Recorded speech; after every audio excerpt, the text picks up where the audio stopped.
কাল চালু হচ্ছে তিস্তা নদীর উপর নির্মিত মাওলানা ভাসানী সেতু। এতে ঢাকার সাথে কুড়িগ্রামের দূরত্ব কমছে ১৩৫ কিলোমিটার। এর উদ্বোধন করবে স্থানীয় সরকার, পল্লী উন্নয়ন ও সমবায় উপদেষ্টা আসিফ মাহমুদ সজীব ভূঁইয়া। এরপরই যানবাহন ও সাধারণ মানুষের চলাচলের জন্য খুলে দেয়া হবে সেতুটি। ফলে আর্থসামাজিক উন্নয়ন ঘটবে এই জনপদে। মাওলানা ভাসানী সেতুর এক পাশে কুড়িগ্রামের চিলমারি ঘাট এবং অপর প্রান্তে গাইবান্ধার হরিপুর ঘাট। উভয় পাশে করা হচ্ছে ৮৬ কিলোমিটার সংযোগ সড়ক। ২০২১ সালে নির্মাণ কাজ শুরু করে চীনের একটি প্রতিষ্ঠান। পুরো প্রকল্পে খরচ হয়েছে ৯২৫ কোটি টাকা।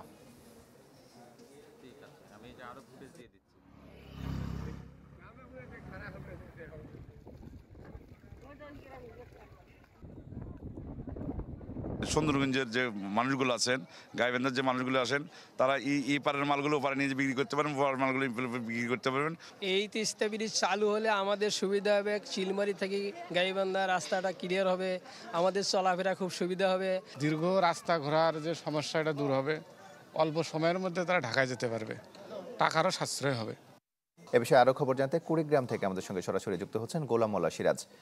সিরাজ, এই সেতুর উদ্বোধনকে কেন্দ্র করে স্থানীয়দের মাঝে উৎসাহ উদ্দীপনা কেমন দেখছেন? তমাল, আমি আছি ব্রিজের পূর্ব দিকে, অর্থাৎ চিলমারির যে প্রান্ত, সেই প্রান্তে। এখানে আমরা এসে যেটা সকাল থেকে দেখলাম যে সাজসজ্জা চলছে, আর আজ থেকে কিন্তু আমরা যেটা দেখতে পাচ্ছি যে মানুষের আসলে এখানে অনেকটা ভিড়। চারদিকে যদি আপনাদেরকে দেখাই যে এখানে লোকজন আসছে, আজকে থেকেই মানুষের মাঝে উৎসাহ। কারণ দীর্ঘদিনের চাওয়া ছিল এই চিলমারি হরিপুর এই সেতু।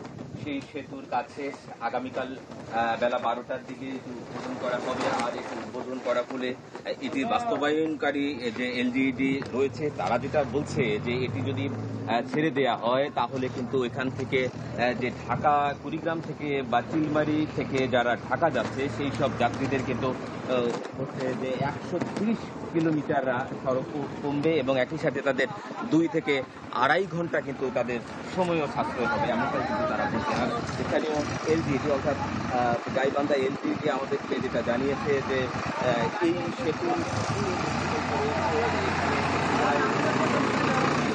দুই দিকে সংযোগ সড়ক করা হয়েছে এবং ছোট বড় মিলে ৬২টি ছোট ছোট ব্রিজ কালভার্টও কিন্তু করা হয়েছে এই সংযোগ সড়কগুলোতে। সব কিছু মিলে এখানে কিন্তু ৯২৫ কোটি টাকা ব্যয় এই প্রকল্পটি আসলে কাজ শেষ করা হয়েছে। সবকিছু ঠিকঠাক থাকলে আগামী কাল বেলা 12টার দিকে উদ্বোধন। আর এই উদ্বোধন উপলক্ষে যে আয়োজন, সেটি হচ্ছে যে ব্রিজের পশ্চিম তীরে, সেখানে গাইবান্ধার ওই কাছাকাছি, সুন্দরবনের কাছাকাছি, সেখানে কিন্তু আয়োজন করা হয়েছে। আমরা পূর্ব দিকে আছি এবং এখানকার মানুষের যে উচ্ছ্বাস, যেটা আমরা আপনাদেরকে দেখালাম যে লোকজন কিন্তু আজকে দর্শনার্থীর এখানে আমরা ভিড় দেখেছি সকাল থেকে, এখনো রয়েছে এবং যতই সময় যাচ্ছে ততই কিন্তু স্থানীয় লোকজন এখানে আসছেন। তারা আসলে অনেকের সঙ্গে আমরা কথা বলেছি, তারা যেটা বলছে যে তাদের দীর্ঘদিনের এই চাওয়া পূরণ হতে যাচ্ছে।